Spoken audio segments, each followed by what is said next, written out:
শুভ সকাল আমার প্রিয় বন্ধুরা, কেমন আছো তোমরা সবাই? আশা করছি যে যেখান থেকে আমার ভিডিওটা দেখছো তোমরা সকলে খুব ভালো আছো আর সুস্থ আছো। আর আমিও কিন্তু তোমাদের ভালোবাসায় অনেক অনেক ভালো আছি।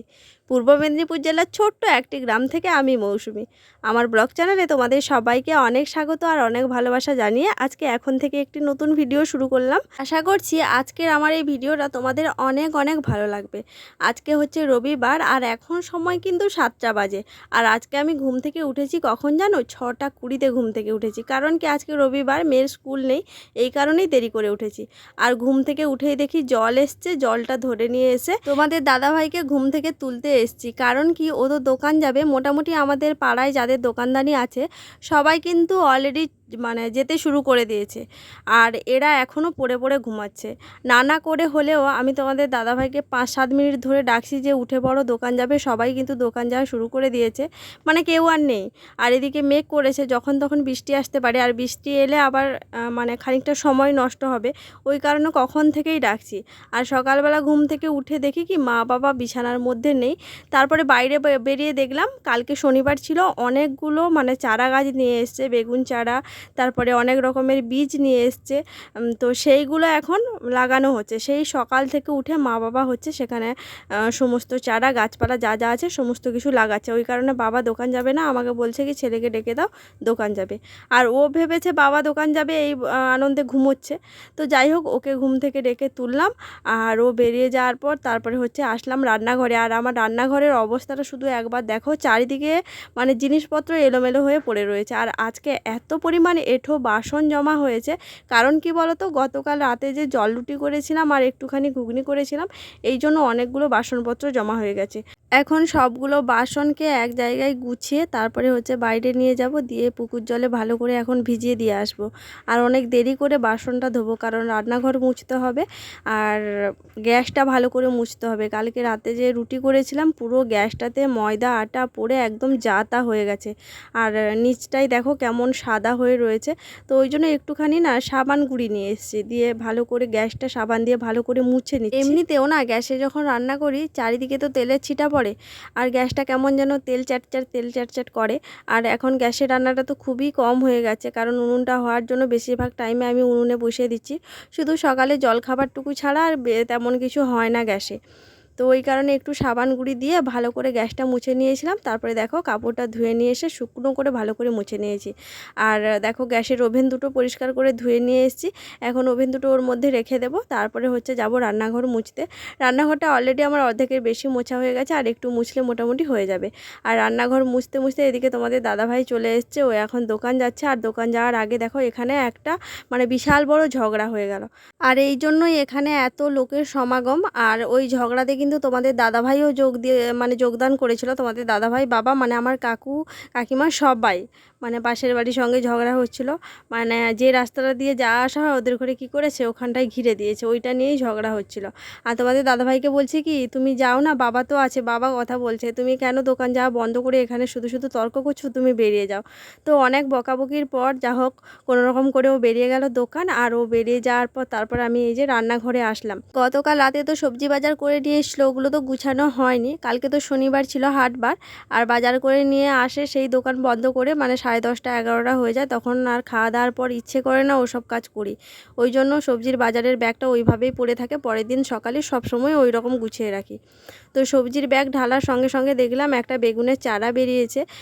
যখন বেগুনের চারাগুলো বাবা মা লাগাতে নিয়ে গেছিলো, ভুলবশত একটা চারা রয়ে গেছে। তো মেয়েকে বললাম কত করে দিয়ে আসতে, দিয়ে আসলো না।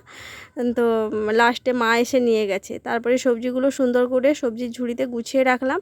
আর যেগুলো ফ্রিজে রাখা সেগুলো ফ্রিজে রেখে দিয়ে আসলাম। তারপরে জায়গাটা ভালো করে ঝাড় দিয়ে পরিষ্কার করে নিচ্ছি। অনেক দিন ধরে খুব মাংস খেতে ইচ্ছে করছিল, কিন্তু এই যে আজকে নিরামিষ, কালকে বৃহস্পতিবার, কালকে শনিবার, আজকে অমাবস্যা, এই করেই মোটামুটি বাড়িতে মাংস হচ্ছিলই না। তারপরে মায়ের শরীর খারাপ, বাবার শরীর খারাপ, এর সময় হয় তার সময় হয় না, এই করে বাড়িতে মাংসই হচ্ছিল না। আর পুকুরে তো 2 দিন ছাড়া জাল ফেলা আছে, তো মাছ থাকার জন্যও মাংস হচ্ছিল না। আর আমি জানি না আমার কি হয়েছে, মাংস ডিম খেতে ভীষণ পরিমাণে ইচ্ছে করছে, আর মাছ দেখলেই একদম খেতে ইচ্ছে করছে না, সেটা পুকুরের মাছ হোক বা কেনা মাছ। ওই কারণেই আজকে রবিবার বলে মেয়ে যেহেতু বাড়িতে রয়েছে, শ্বশুরমশাই বলছে কি চল তোকে মাংস কিনে দেই, তুই বাড়ি চলে আসবি মাংস নিয়ে, আর আমি দোকানে থেকে যাব। ওই জন্য দেখো দাদু আর নাতনি দুজন মিলে বেরিয়ে পড়লো বাজার, ওরা মাংস কিনতে চলে গেল। আর আজকে সকালে রান্নাবান্নার কোনো চাপ নেই, কারণ কি কালকে যে জলরুটি করেছিলাম, জলরুটি এখনও রয়েছে আর একটুখানি ঘুগনি রয়েছে, তাই সকালে আর রান্নাবান্নার কোনো চাপ নেই।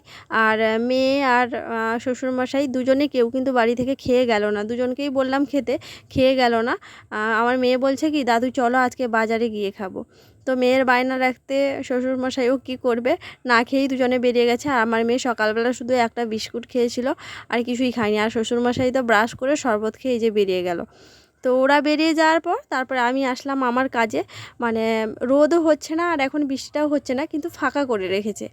আর এই জন্য বেশ কয়েকটা জামাকাপড় সাবান জলে ভিজিয়ে দিয়েছিলাম, ইচ্ছে নেই তাও ভিজিয়েছি। কারণ কি যদি জামাকাপড় না কাচি তাহলে কালকে মেয়ে যে স্কুলে যাবে, ওর মোজা তারপর স্কুল ড্রেসটা পুরো একদম নোংরা হয়ে গেছে। বাচ্চা মানুষ তো কিছুতেই জিনিসপত্রগুলো মানে পরিষ্কার রাখতে পারে না। তো আজকে যে করেই হোক আমাকে কাচতে হতো। ভাবলাম একটুখানি বাতাসে যদি জলটাও ঝরে যায়, ঘরে ফ্যানের বাতাসে আমি মেলে দিলে শুকনো হয়ে যাবে। তো যাই হোক জামা কাপড়গুলো কেচেও নিয়েছি, ধুয়ে নিয়েছি, আর এবার চলো মেলে দিয়ে আসি। দেখো আমি কাজ গুছিয়ে উঠতে পারলাম না, আমার মেয়ে বাজার থেকে চলে আসলো। অবশ্য আমার স্নানটা হয়ে গেছে আর খাওয়া দাওয়াটা হয়ে গেছে। তারপরে দেখলাম মেয়ে আসলো বাজার থেকে, আমি তো দেখে রীতিমতো অবাক যে আমার মেয়ে এতটা রাস্তা একা একা আসলো কি করে। তারপর বলছে কি ওর পিসিমণির সঙ্গে এসছে, মানে আমার কাকা শ্বশুরের মেয়ে বাড়ির কাছে, ও হচ্ছে গেছিলো বাজার, ওর সঙ্গে করেই এসছে। তো বাজার থেকে নিয়ে এসছে অনেক কিছুই, কিন্তু হাতে ওই বড় প্যাকেটটা দেখে আমি একদম আগ্রহের সহিত ওর কাছে আসলাম যে দেখি তো বড় প্যাকেটটায় কী আছে। তো আমাকে দেখাচ্ছে মা দেখো আমি জুতো কিনেছি। মানে ওর স্কুলের জুতোটা এত পরিমাণে ছোট হয়ে গেছিলো, সত্যি কথা একদম। আর অনেক দিন ধরে বাজারে পাওয়া যাচ্ছিলো না, না পাওয়ার কারণে এমনি অন্যরকম একটা বুট জুতা নিয়ে এসেছিলো। সেটা তো স্কুলে পরে যাওয়া যায় না, কারণ স্কুলে 2 দিন 4 দিন পরে গেছিলো, তারপর স্কুলে বকা দিয়েছে। ওই জন্য ওই ছোটো জুতাটাও অনেক কষ্ট করে পরে যেত। আর এই জুতোগুলো দোকানে আসছিলো না বলে আনা হয়নি। তারপরে আমরাও একটুখানি গাফিলাতি করেছি যে হয়ে যাচ্ছে যখন চলুক, পরে একটু কিনে দেবো। তো আজকে ও নিজে গিয়ে জুতোটা কিনে নিয়ে এসছে। এমনিতেই আজকে কাজবাজ শেষ করতে অনেকটা দেরি হয়ে গেছে, তাই মেয়ে যেহেতু মাংস নিয়ে চলেই এসছে তাই একদম দেরি করিনি। দেখো ভাতের হাঁড়ি বসিয়ে দিয়েছি, ওদিকে ভাত হচ্ছে আর এদিকে এক এক করে মানে মাংসর মশলা, তারপরে হচ্ছে 2-1টা সবজি কেটে নিচ্ছি, কারণ শুধু তো মাংসর ঝোল দিয়ে ভাত খাওয়া যায় না। ওই জন্য ফ্রিজে কয়েকটা পটল ছিল, আর কালকে তো বাজার করে নিয়ে এসছেই তোমরা দেখেছো। তো ওই জন্য ভাবলাম একটুখানি পটল ভাজা করি। আর গতবার হাটে হচ্ছে গাজর নিয়ে এসেছিলো, গাজরগুলো যদি না খেয়ে নেই না পচে পচে নষ্ট হয়ে যাবে, প্রত্যেকবারে এমনটিই হয়। যদি চাউমিন হয় তো আলাদা কথা, না হলে গাজরগুলো মানে পড়ে পড়েই নষ্ট হয়ে যায়। ওই জন্য ভাবলাম আজকে একটুখানি গাজরের ভাজা করব, আর হচ্ছে পটল ভাজা করব, আর মাংসর ঝোল করব। এই তো টুকটাক রান্না, তাহলে মানে তাড়াতাড়ি রান্না বান্না হয়ে যাবে। আর মেয়ে বাড়িতে আছে মানে ও আজকে কষা মাংস খেতে চাইবে, ওই কারণে ভাবলাম তাড়াতাড়ি করে রান্নাটা করে দেই। সবজি কাটতে আর মশলা বাটতে এদিকে কিন্তু আমার ভাত হয়ে গেছিলো। তো ভাতটা নামিয়ে নিয়েছি, তারপরে পটল ভাজা গাজর ভাজা করে নিয়েছি, আর সবার শেষে হচ্ছে মাংসটা রান্না করছি। আর যেহেতু ভাত হওয়ার পর আমার সমস্ত কিছু হয়ে গেছিলো, তাই ভাবলাম উনুনেই মাংসটা করে নেই। আর আজকে মাংসটা একটু কুকারে রান্না করব, কারণ কি আজকে রোডাইল মাংস নিয়ে এসেছে, একদম খাসি মাংসর থেকেও বোধহয় শক্ত, মানে প্রচুর পরিমাণে শক্ত। এই মাংসটা যতবারই আমাদের বাড়িতে নিয়ে আসে ততবারই কিন্তু আমি কুকারে দিয়ে রান্না করি। ওই কারণেই মাংসটা কষিয়ে নিয়ে কুকারে দিয়ে রান্না করব। আর আজকে জানো তো রান্নাবান্না শেষ হয়েছে আর সবাই দোকান থেকে চলে এসেছে, মানে ঠিক টাইম মতো সমস্ত কিছু হয়েছে। এই জন্য সবাইকে খেতে দিয়ে দিয়েছি, আমি খালি বাকি রয়েছি, মানে কার কী লাগবে দেখে তারপরে আমিও নিজে খাওয়ার নিয়ে বসে পড়বো। এখন সন্ধেবেলা মেয়ে পড়তে বসেছে, আর ঘুম থেকে তো উঠেছি লেট করে। আর জানি না কেন এখন দুপুরবেলা খেয়ে ঘুমোলে ঘুম থেকে উঠতেই 6টা বেজে যায়, কোনো দিন 5:30, কোনো দিন 6টা, বেশিরভাগ দিন 6টাই বেজে যায়। ওই জন্য কিছু আর শেয়ার করা হয়নি, একদম সন্ধেবেলা দেখো মেয়েকে পড়াতে বসিয়েছি। দুপুরবেলা খাওয়া দাওয়ার পর আমরা মা মেয়ে এত পরিমাণ ঘুমিয়েছি, মানে একদম বলার বাইরে। কখন যে তোমাদের দাদাভাই ঘুম থেকে উঠে, মানে আমার পাশ থেকে একটা মানুষ ঘুম থেকে উঠে দোকান চলে গেল আমি জানতেই পারলাম না। আমার যখন ঘুম ভাঙে তখন 5টা 50, 6টা বাজতে আর 10 মিনিট বাকি আছে। ঘুম থেকে তাড়াহুড়ো করে উঠে দেখি কি ও আমার পাশে নেই, তখন বুঝতে পারলাম যে দোকানে গেছে। তারপরে পাশে দেখি মেয়ে ঘুমোচ্ছে, মেয়ে তো ঘুমোচ্ছিল না, ওকে মানে একরকম বকা দিয়ে জোর করে শুয়েছি। আর ওকে যেদিন জোর করে ঘুমাই, মানে ঘুম করানো হয়, সেদিন আর উঠতে চায় না।